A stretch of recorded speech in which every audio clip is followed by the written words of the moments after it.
We'll start off using our scrap paper, so it doesn't matter if it's a little wrinkly or if there's writing on one side. We're just going to use this to warm up our hands and our brains to switch over into drawing mode. I've folded my paper in half like a book and then from top to bottom, so now when I unfold it, I have 4 sections. You can darken in the fold lines if you like, and then we'll zoom in on our first section. We'll be practicing some circles. Circles are used a lot in drawing, so it's a great warm-up practice. First thing you're going to do is move your pencil out a little bit so it's farther away from your fingers than when you normally hold it for writing your name. And then we're going to lightly and loosely use our whole arm, not moving my fingers or my wrist, just using my whole arm to go around a couple of times. And you can see these aren't perfect circles, but we just want to get the motion and start activating the muscles in our arms, getting them ready for drawing. So I've made circles smaller and smaller and smaller until I can't really make them any smaller than that. Go ahead and fill in that first box with all kinds of circles of various sizes. After you've done that, go ahead and come back and add some ovals. So these will be skinnier shapes than the circles, and then maybe one more on the inside so it forces you to draw even skinnier. This time I'm using my fingers a little bit, working my fingers and warming those up.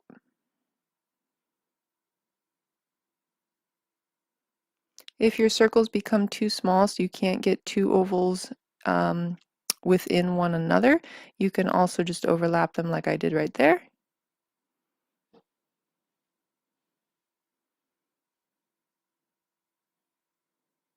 And fill in all your circles until you can't really fill them up anymore. Moving over to the next one, we will start practicing our straight lines. So I put a dot above my finger and a dot below my finger. And then I'll put a dot further out on this side and also further out on that side. Hopefully these are pretty much in line with one another and they're not just crazy all over the place. They should make kind of a plus sign like that. And then we'll go ahead and start connecting up these dots. So I start here and I look at the dot that I want to go to and I flick, and then I reverse and flick, and I flick back and forth until I get a somewhat straight line.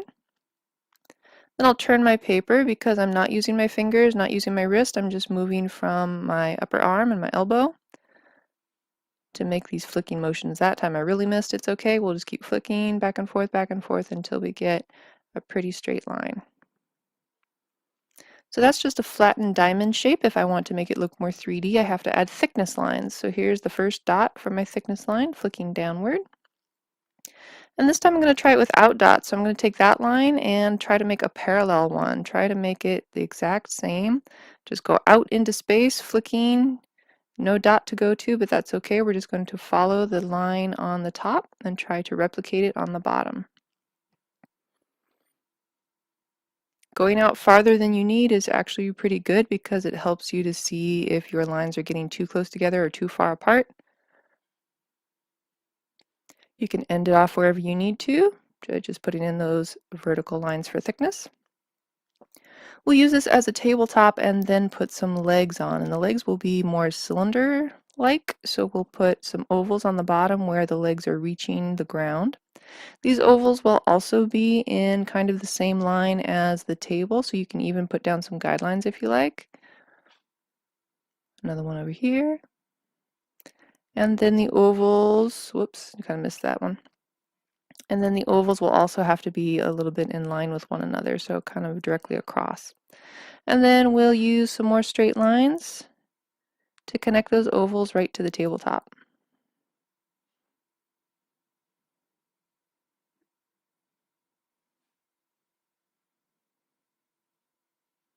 Come back with your big eraser and then you can erase the top portion of all of the ovals so that only the bottom curve is left.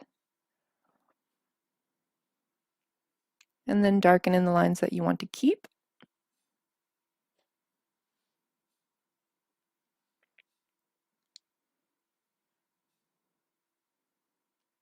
And you can erase your other guidelines as well.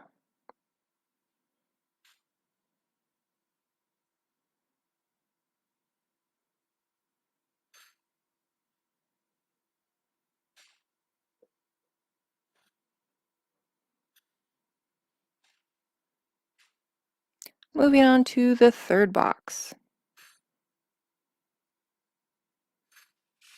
I'm going to start with some random shapes. So I drew a circle, I drew an oval, I drew a squash diamond, just like the top of our table over there in the last box, and then I drew a triangle.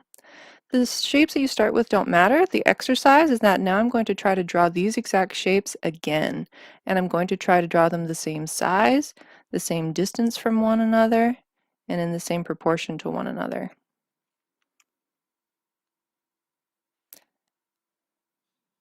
A lot of times when we're learning to draw, we're either looking at something in real life and trying to copy it, or we're looking at somebody else's drawing and doing a master study trying to copy it. So by just starting out with some simple shapes, you're training your eyes and your brain. I want to see something, the ones on the top, and to try to make it the same on the bottom. If you don't get it exactly right, no worries, this is just practice. If that seemed a little too easy and you want a challenge, you can try to scale up or scale down, meaning I can try to draw this smaller, but I'm going to try to draw it exactly the same at this smaller size.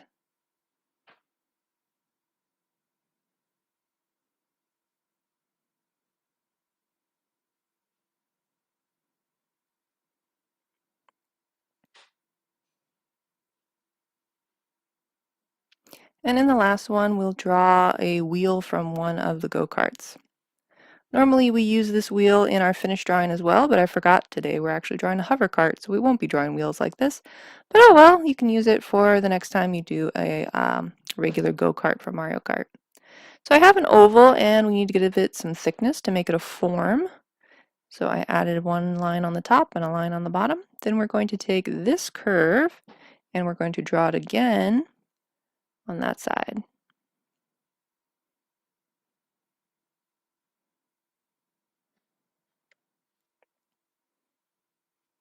Then we'll add another oval on the inside. This is where the hubcap goes, or sometimes it's just a different color. You can see I'm drawing lots and lots of lines, almost sculpting out my shapes rather than just trying to draw one line perfectly. Then we can add a couple of little details on the inside, maybe some more ovals. I'll draw 3. And to make them look more like cutouts, we'll add a very thin rim and then color in the center. So you can see I'm leaving kind of a banana shape on the right side and then coloring in everything else. To make it look a little more like a tire and less like a thick button, we can add some treads on top, and this can be as easy as just a zigzag line that goes around the wheel. And one more.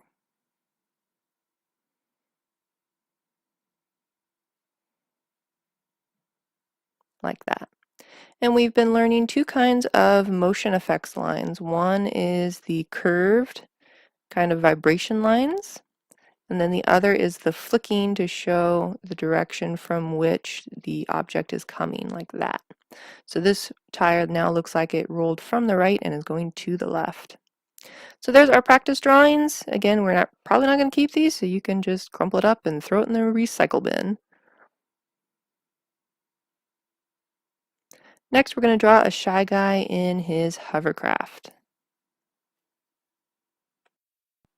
3, 2, 1, play.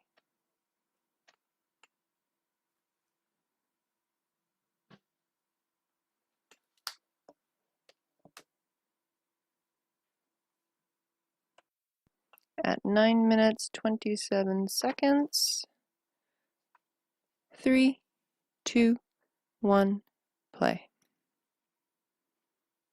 After drawing those practice drawings, your pencil is probably dull, so go ahead and sharpen it. And then we will begin our final drawing of our shy guy. So the finished product is in the left-hand corner for you to see. I started out with a circle, which is a good thing we practice drawing our circle. And one thing that you want to be aware of is to keep a little bit of space on the right side so that we'll have room for the rest of the car.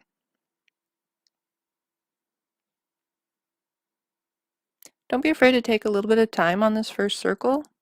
It kind of sets the tone for the rest of your drawing, so I'm going to turn my paper and try to see if it's a circle all the way around. If there's any point while you're turning your paper that it suddenly turns into an oval, just go ahead and make some adjustments with your eraser or your pencil. One thing I try to advise is to not erase first and then draw, because we tend to draw the same line over and over. Draw the line that you want to adjust first and then erase what you don't need. It's a little bit it sounds like a subtle difference between drawing first and then erasing, or erasing first and then drawing, but it does make a big difference if you draw first, erase later.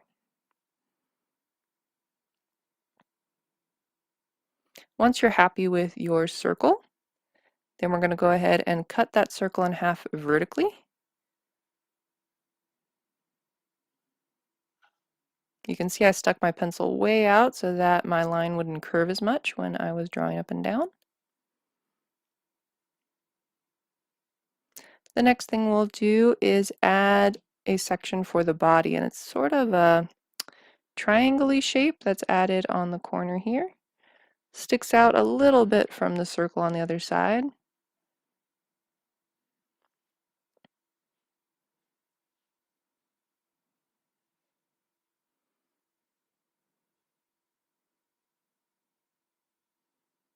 Then we'll add the windshield shape, and you can see the windshield actually covers part of his face, so you can go right over your circle, and you can see it kind of ends by his foot over there, so I'm going right to the edge of the body and then flattening out the bottom part. So this looks a little bit like a drop of water on maybe a table or something, where it's a little flatter on the bottom and a little rounder on the top.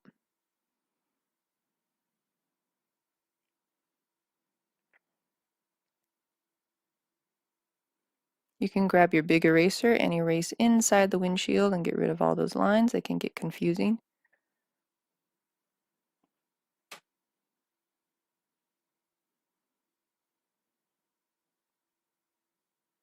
Next, we're going to extend the line from the windshield around our Shy Guy. This will be where he's This will be where he's seated.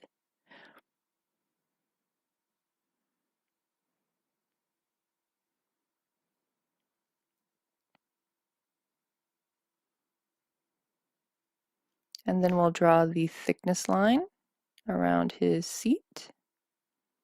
And it stops and abruptly goes outward. Then we'll go down a little bit for our thickness line, and this will be the bottom of this edge of the hovercraft, and you can see it ends right under the line in the circle.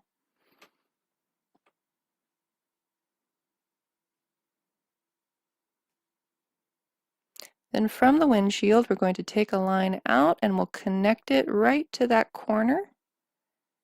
So now you can see how the top of this car and the side rim there are being separated by this line.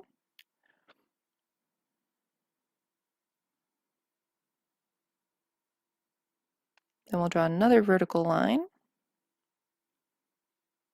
and connect it up in a triangle shape that way.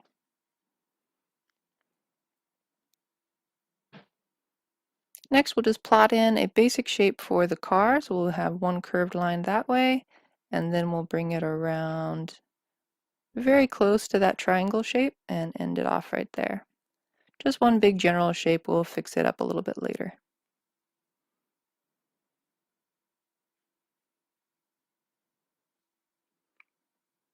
Then we'll go back to the face. This halfway line isn't actually part of the face. It just helps us to determine where his mask goes. Shy Guy is so shy he doesn't show his face in public, so he wears this mask. We can erase anything that goes into the windshield and then erase those lines there.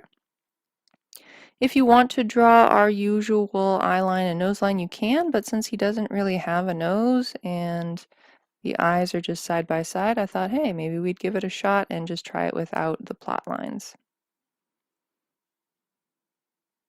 So I'm making sure his mask bumped up away from the circle, and the same thing with the strap that holds the mask on. I'm going to try to bump it out on the edge so that it looks like it's on top of the circle and not just painted on.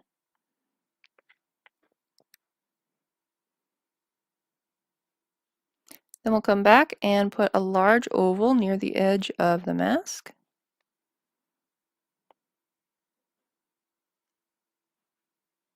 And then we'll put our skinnier oval near the other side of the mask. We want to try to make these the same height. We don't want to make the other one shorter. They should be just about the same height. And then to make them look like cutouts, just like we did in practice drawing, we'll add that rim on the edge, and then inside you can color it in lightly if you like. I'll be inking this drawing later, so if I put down too much pencil, the ink won't stick to the paper, so I have to just color it in lightly.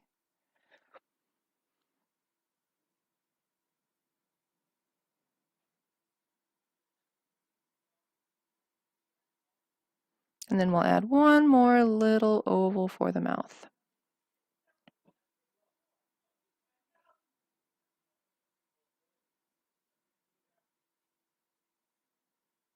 Next, we'll add just a little point for the hood of the robe that Shy Guys wear, and then connect it back into the circle. I had to adjust my mask strap since that shortened the distance right there.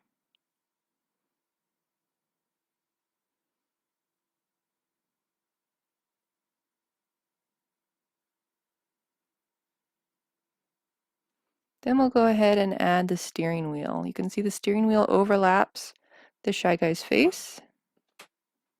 So we'll wrap that oval all the way around. If it's easier for you, you can just erase whatever's inside the windshield later. I just keep drawing more and more lines to thicken it up, and then I erase whatever's in the center.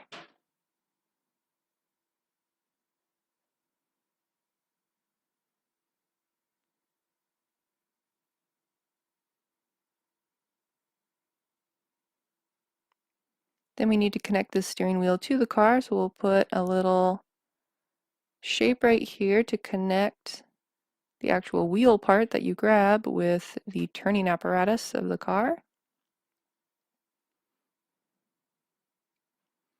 Then we'll go ahead and put in his arm. So way back from the edge of the body shape, we'll curve it up and around, kind of like a big number 6 without finishing the 6. We'll erase the steering wheel from the inside of the arm. Erase anything else that's inside of the arm. We won't be able to see that. And you can erase the bottom of the circle as well.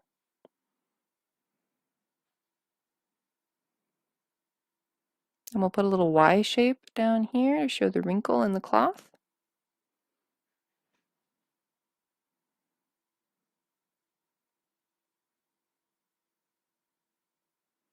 And then Shy Guy wears a belt around his robe. So I'll go ahead and put that on right there. You might see a little bit of it on the inside of the steering wheel as well. The belt is going to naturally hug the fabric, so there will be a bump of fabric on either side.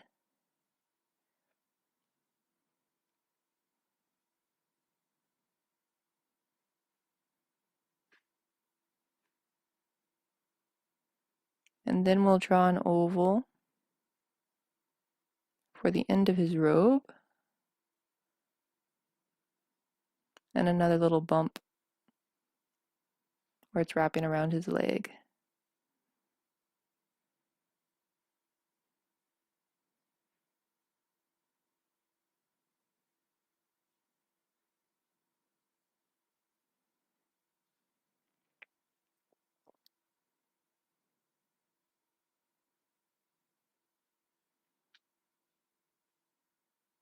Then we'll start drawing in his foot. I'm a bit off camera here. Let's back up. There we go. So we've got a big foot shape, sort of an elongated egg, a little rounder at the toe and a little more narrow at the heel. And then we'll connect his leg right back into his robe.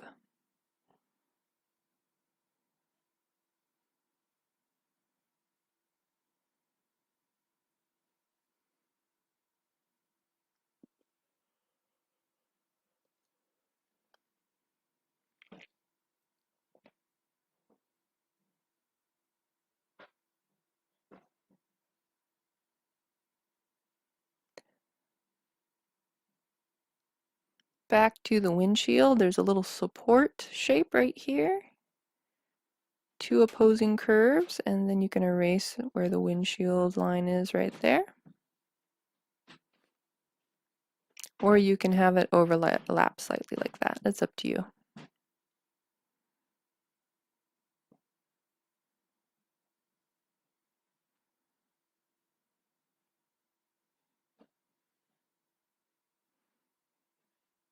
Then I'm dividing up the car in half to have one wide side and one narrow side so that I can position the point in the center.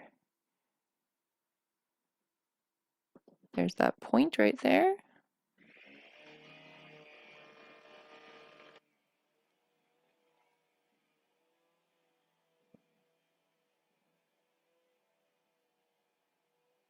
And there's our center line to show everything's all aligned to the center. All these points right on that line. On the other side, we'll have it wrapping around the windshield and we'll cut it off like that.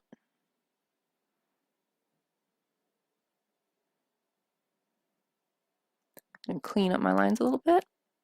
Anytime you're drawing and there's a bit of a scribbly area or some lines where you're not really sure what's going on, just go ahead and take a minute to clean it up.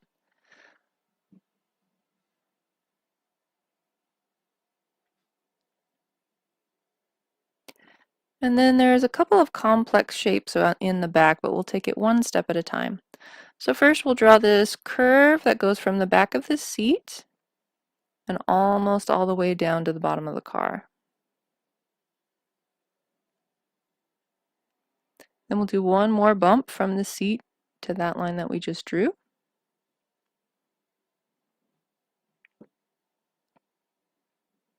And then at the bottom here, we'll draw a bit of an oval.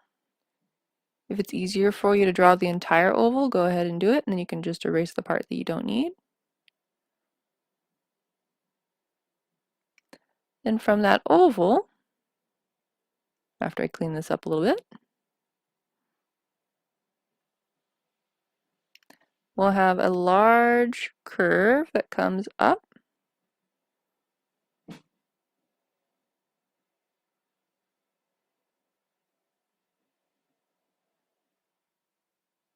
and then notches inward and comes back down.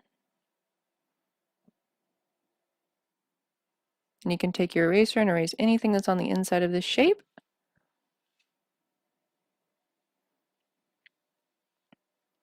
Then from the bottom of that shape, we're going to curve around, but not touch any other lines. Then we'll go up and curve it back into that shape.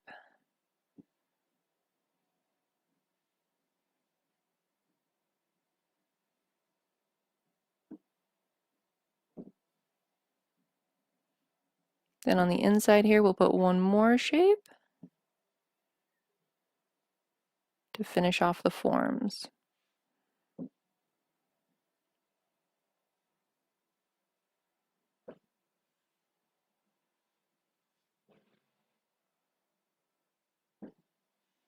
There's a black rim at the bottom here, so I'm going to add one more line to my oval.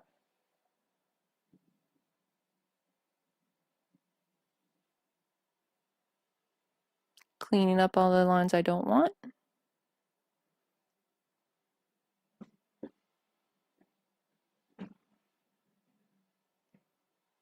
And that's where we are so far. Then we need some wheels, but since this is a hovercraft, the wheels have lifted off of the ground and have turned a little bit sideways. So we'll start with some ovals.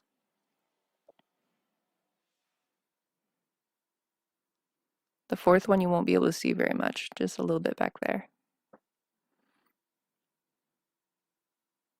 Then we'll put some ovals inside of those ovals.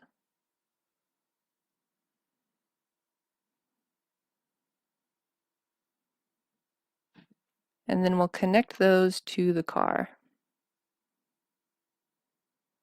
Or the hovercraft, I should say.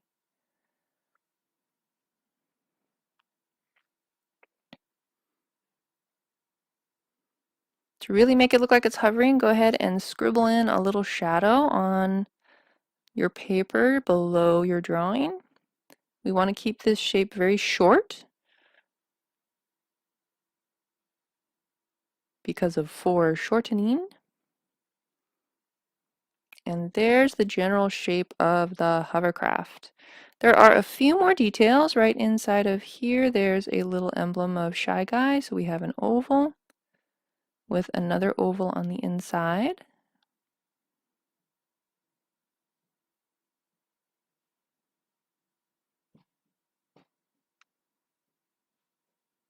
And then a Shy Guy face of 2 ovals for the eyes and an oval for the mouth.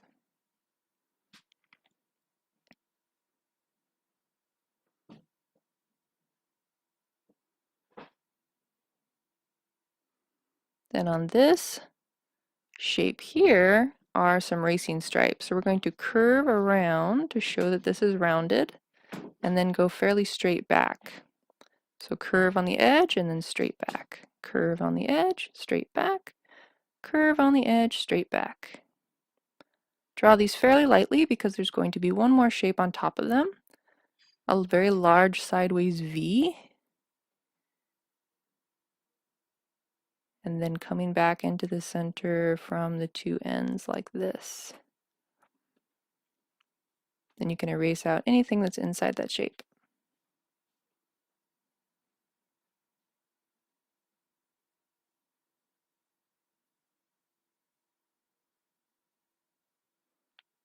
And the drawing portion is done. You can take your eraser, erase out any lines you don't need. If you have a kneading eraser, this would be the part where you roll it in between your hands to make a little bit like a rolling pin, and then roll it all over your drawing just to lighten it up a little bit, because next we're going to ink. Now it's time for inking. You'll need one thick marker and one kind of thin felt tip pen or felt tip marker. Doesn't really matter what kind, as long as there's one thick and one thin. You can actually do the whole thing with one thin marker. It'll just take you a lot longer. So first we're going to go around this drawing just like a cookie cutter, or as if we were cutting it out. So I am going to turn my paper a lot. Most of the time I turn it so that it matches the curve that I make as a right-handed person. I try to make it so that my line that I'm trying to ink is on my left so that my right hand can see the line that I'm following. If you're left-handed, this will all be in reverse. You'll want to turn your paper until your curve is on the left and then use your left hand to do the curve. You can see I don't always turn my paper that way, but a lot of the time it does make it easier when I can see the curve that I'm trying to follow. Going all the way around, not paying any attention to the lines that are on the inside. Sometimes you can do a line in more than one stroke, as I did right there. I did that little curve first and then the big curve. Take it each piece at a time. Don't try to just do the whole thing in one go. Most of the time that will ruin the shapes that you just spent so long drawing and turn them into one big glob. So I try to lift my pen up as much as I can to keep my shapes accurate.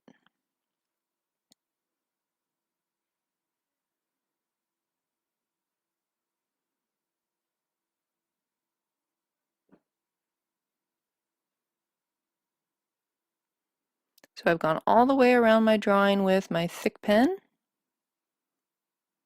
And now I'm going to switch to my thinner pen.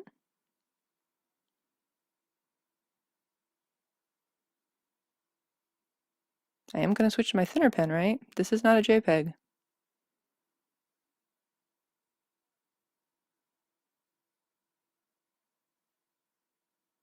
Ah, there we are. So I'm coming in closer using my Papermate Flare felt tip pen. You don't have to buy this brand. This is just one I happen to have around the house. And I'm going to start inking the interior lines.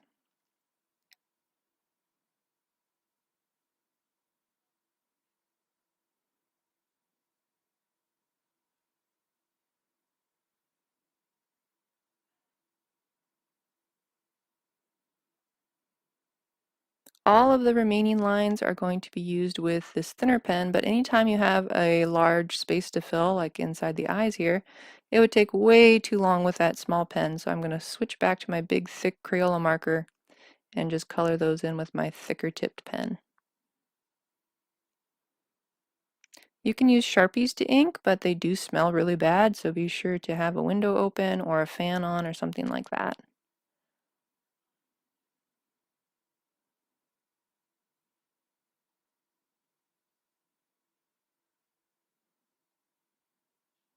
The mouth is so small that I'll probably just fill it in with my small tipped pen.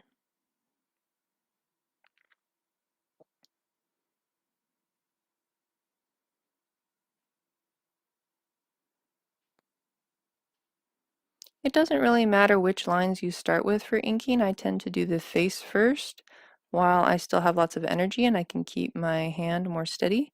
As I keep on inking the drawing, sometimes I lose my strength and I start getting more wiggly as I go, so I save that for the less important parts. The face is usually where people look first, so I want to make sure that part is the part that I ink while I'm fresh and ready to go.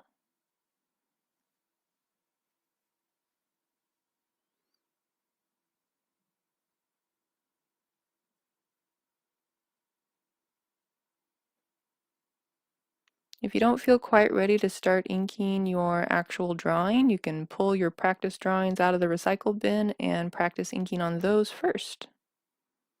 Then if you make mistakes, it doesn't matter too much since you didn't totally love those practice drawings anyway, but it still gives you some repetition in inking the lines that you've drawn. There I am turning my paper again to make this curve easier for me. Turning it again, make it easy.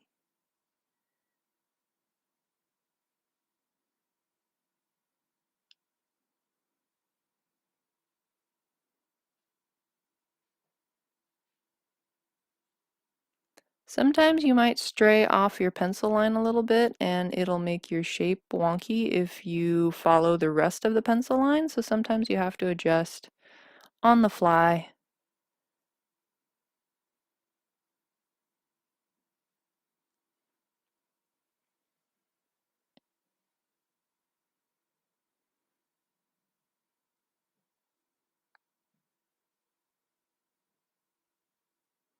That line was so long I had to break it up a couple times.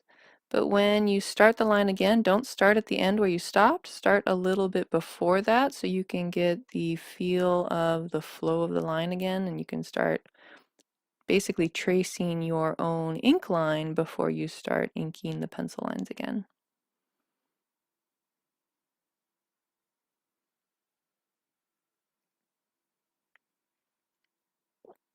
Sometimes there will be an abrupt change from where it goes from thick to thin. If it looks better just all thick, go ahead and ink it in all thick. But I didn't want to waste the ink of my small pen, so I'm going to leave the rest of that for later. Like right here, I kind of made that oval or that curve weird, so I had to change my oval after that.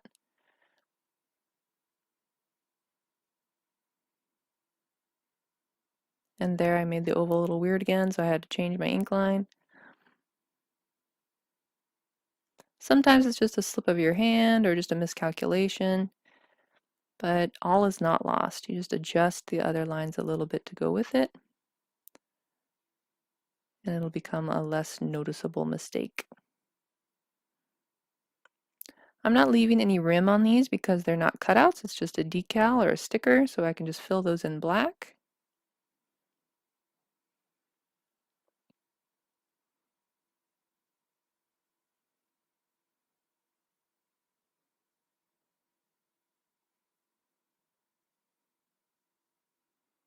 Be sure to ink the elements that are on top or closest to you first, then you won't accidentally ink the lines that are underneath or should be erased later.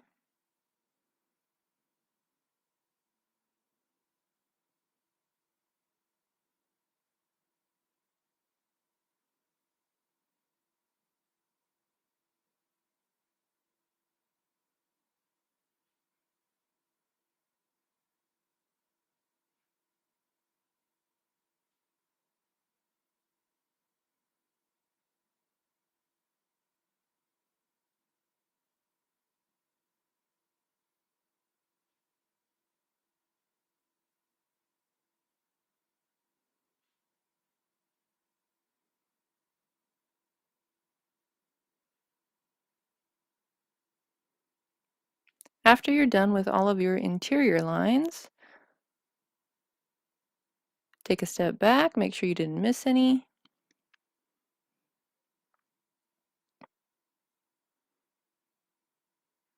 And then you can start coloring in that shadow with your larger ink pen first.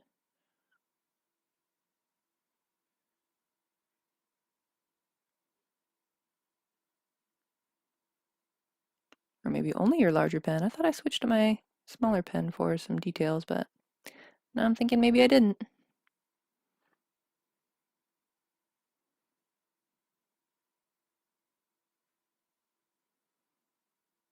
Trying to make that shadow kind of a triangle shape since his hovercraft is sort of a triangle shape. But I want to keep it nice and short.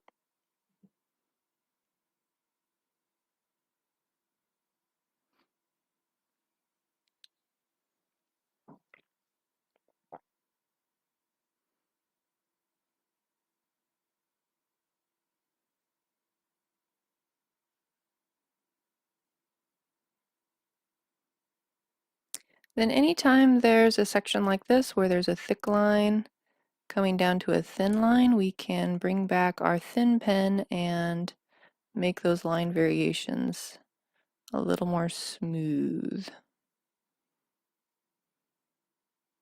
So right here on the edge, where the belt is going into these thick lines, I can smooth out those corners.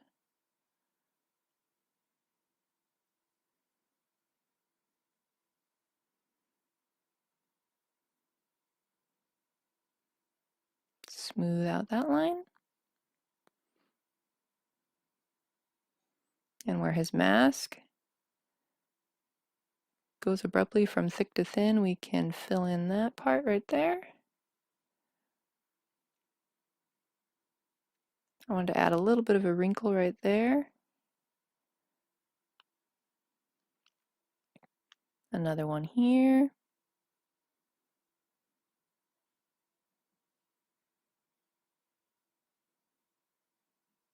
Just be careful, sometimes as you're thickening lines, you'll get thicker and thicker and thicker and thicker, and pretty soon all of your lines are thick.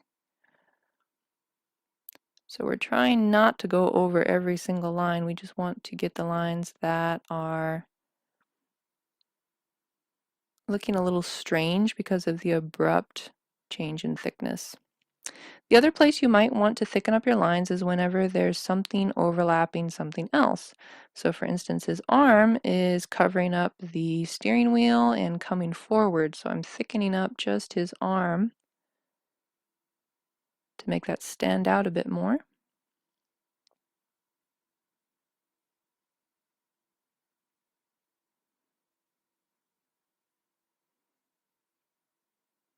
Another place that you could do that would be his foot, which is overlapping that steering wheel and coming forward as well.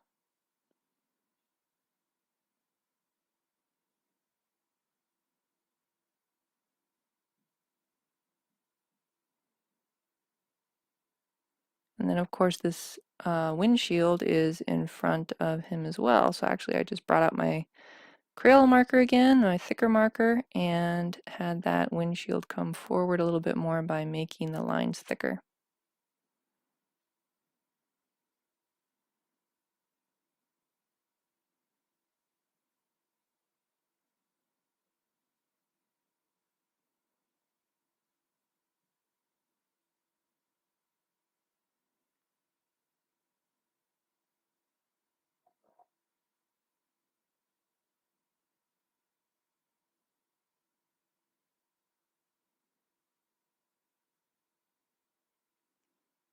The hovercraft is overlapping the like hover tires, so I went ahead and thickened that up after all.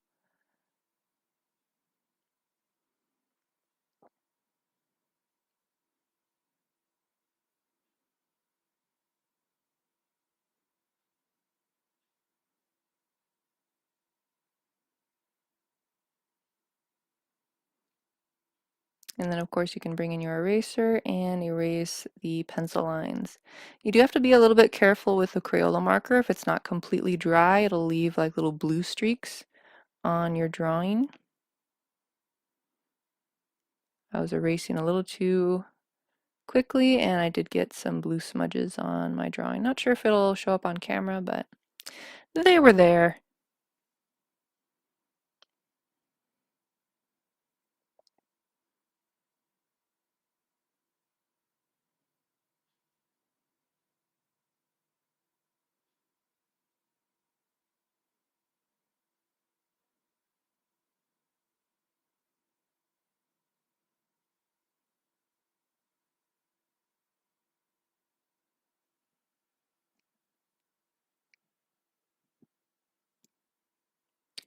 At the last minute, I decided I thought I should be able to see a little bit of that other shape on the other side.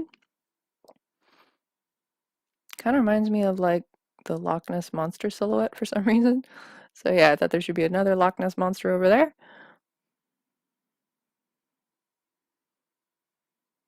Whoops, and that's where I also found out.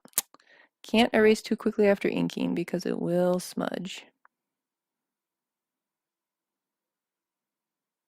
And to make this shape stand out just a little bit more, thickening that line up since it's overlapping the rest of the hovercraft. So our inking is done, and next we are going to color. The colors you will need are black, brown, red, blue, yellow, and purple. You can use crayons, markers, colored pencils, whatever you have around the house.